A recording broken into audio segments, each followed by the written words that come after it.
What's up, guys? Spin Firearms here, and we live in a time where Glock hate is at an all-time high. But when you look at their sales, it does not reflect it whatsoever. When you look at SIG, I actually spoke to a couple companies nearby. I can only speak for those companies. They said their sales for SIGs have been dropping dramatically. Now, that's just them.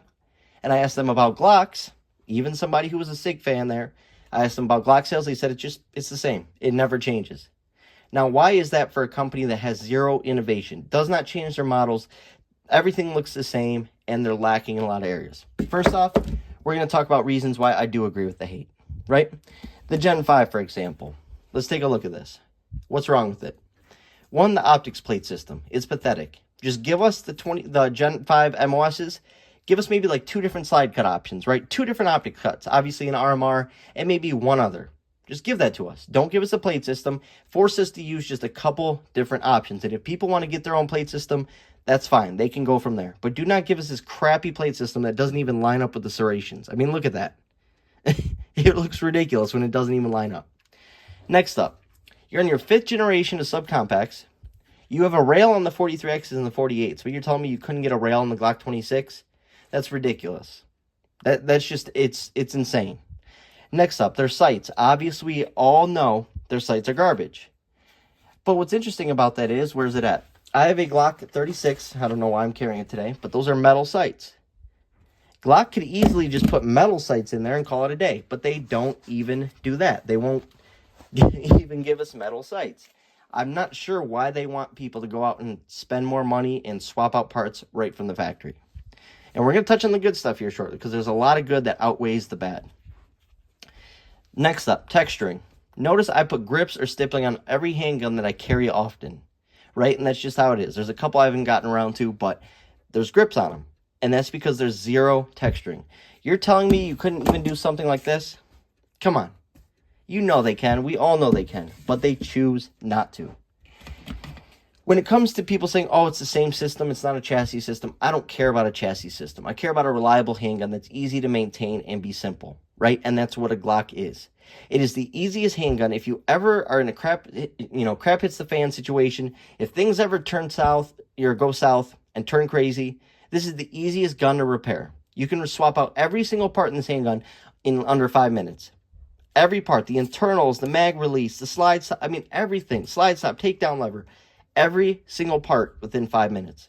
It is the easiest handgun to clean, the easiest handgun to take apart and reassemble.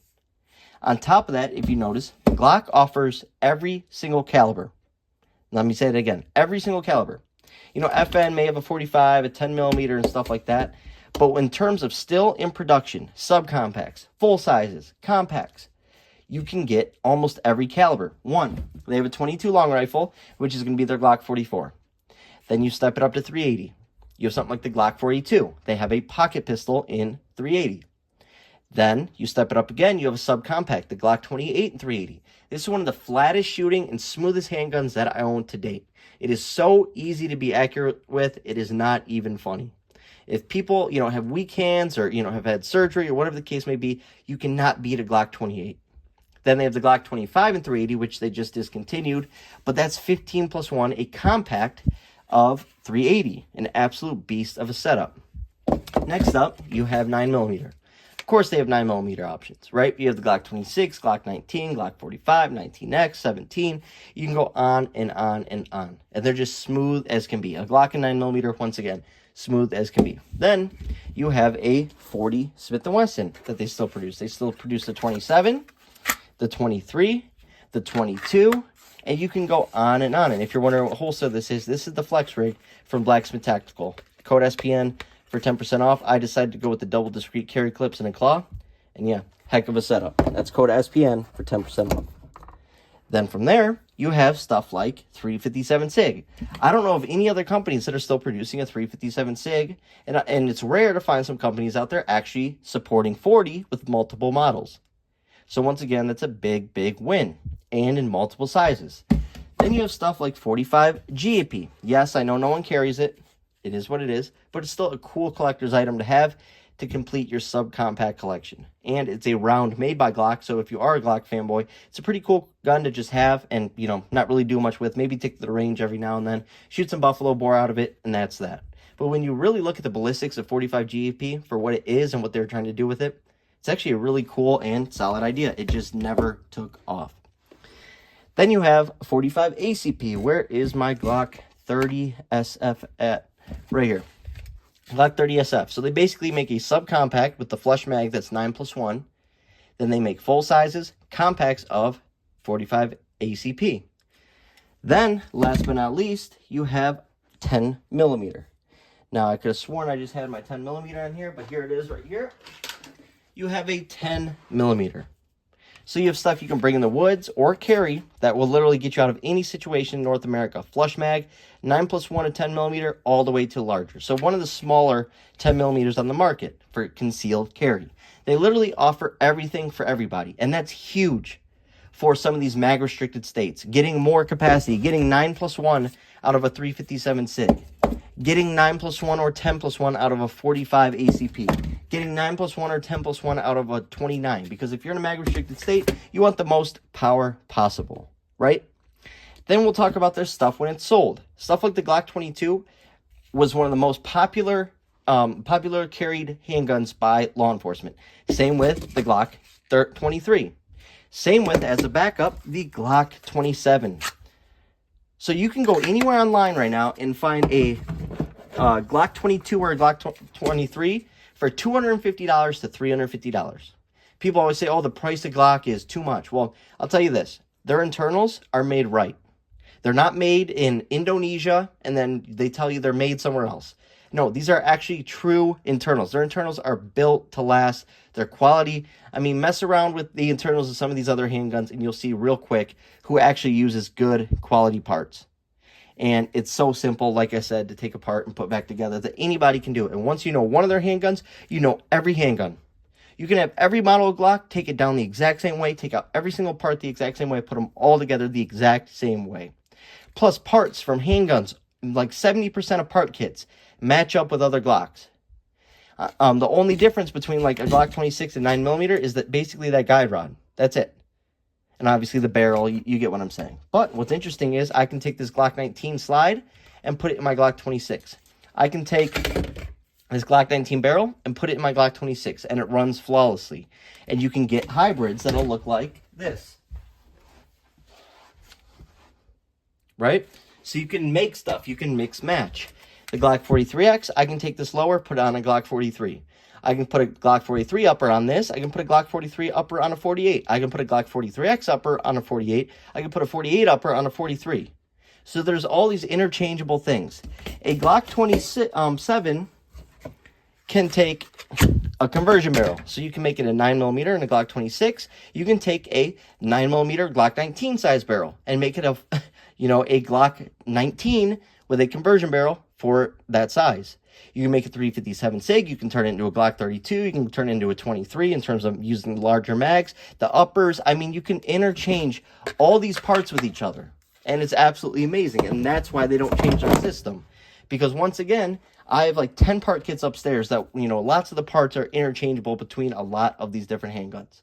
And a lot of people hate on Glock, but yet they're producing some of the best handguns out there. If Glock was never made, I don't think we'd be getting handguns like the RXM and all these other great firearms out there, where they basically just add a twist and change a couple things up because the Gen 3 patents, basically gave out. Therefore, they were allowed to copy it. Like I said, Glock has a lot of great things going for them. Reliable. Also, the grip angle. The grip angle really helps you with recoil. If it's straight up and down, you're going to have more push at you. But it's so aggressive already, it's angling your hand forced at the recoil. If you really look at it, think about straight up and down, or like this. It's more pushback coming at you, but because you already have the grip angle at that angle, it helps fight recoil. That's just facts. That's just science. So there's a lot of great things going for Glocks, even though there are a lot of major changes. But in terms of reliability, their tolerances are so perfected on Glocks. Having such loose tolerances in the right areas, it allows you to swap out parts from all sorts of different companies and have zero problems with it. I was running my RXM slide on my Glock 26. You can run, different frames like this Lone Wolf frame right here. Trigger Shark triggers, code SPN for 15% off, the best triggers in the game. For Glocks, absolutely love it. You can mix match and make whatever you want, and they typically run reliable. You typically don't see any issues simply because of those tolerances.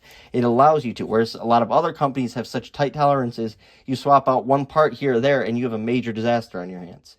It just is what it is. But Glock also lacks in new models, right? A lot of these are thick and heavy and aren't competing. You have the Glock 43X, which is 10+1 with a flush mag. Right here's a Hellcat, 15+1, and it's an OEM mag. So made for this gun by this company. Glock needs to head in that direction here shortly. I get keeping all this stuff on. Keep all these models with the polymer mags. Start branching off, though. Give us something like a Hellcat, a Micro 9. Give us, like a P365 XL size handgun from you guys with a metal mag. Start up now with that new series, where you make a big splash. At the end of the day, it is a business and about money, and I see the amount of people leaving Glock behind and not liking Glock anymore and can't stand Glock. But there is a reason Glock is where it's at. And that's, regardless if you see, if this gun over here had this problem, this gun got blown up over here, even though you don't know what ammo they were using, if it was hand-loaded, there's a lot of, you see a picture, but you don't know the backstory of that. You don't know the situation. There's firearms that blow up everywhere. There's one thing about Glocks that will never change, and this firearm is the safest system on the market. 3 internal safeties. You will never, ever have a firearm go off. And that's extremely important to me because I have 3 young kids, and they sit right about waist height. So having a reliable handgun while it's pointed downward is extremely, important to me. And this is going to be one of the safest handguns you could ever have. If you're ever in a defensive situation, you're tussling, you're rolling around, you're wrestling, this thing is not going to go off by itself. You can always trust quality parts. Now, every company has lemons. But generally speaking, when I spoke to my range, they said their Glocks are just ridiculous. And then they said their SIGs, SIG got so fed up of replacing their handguns at a rental counter that they just sent them a bag of springs and said, do it yourself. Meanwhile, their Glocks, might need a new slide stop at $12,000, new, barrel at, 25,000, whatever. Stuff just lasts on their Glocks. And that's at a rental range. So people are renting it every single day and shooting hundreds and thousands of rounds through it every single day. And they just last and last and last. They may not be the prettiest on the eyes. They may not, do it all, like I said, in terms of features.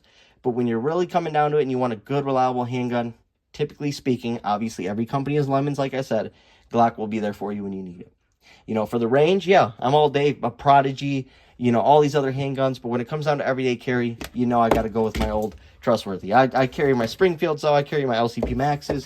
But at the end of the day, my main carries typically are Glock still. And that's why. And if people don't like it, it is what it is. I understand why in terms of features and stuff like that. But when you're talking about firearms blowing up and blah, blah, blah, there's a lot more that goes into that. Just a lot more. So, hope you guys enjoyed the video. Leave your comments down below. Can't wait to see the firestorm I started. Thanks for watching.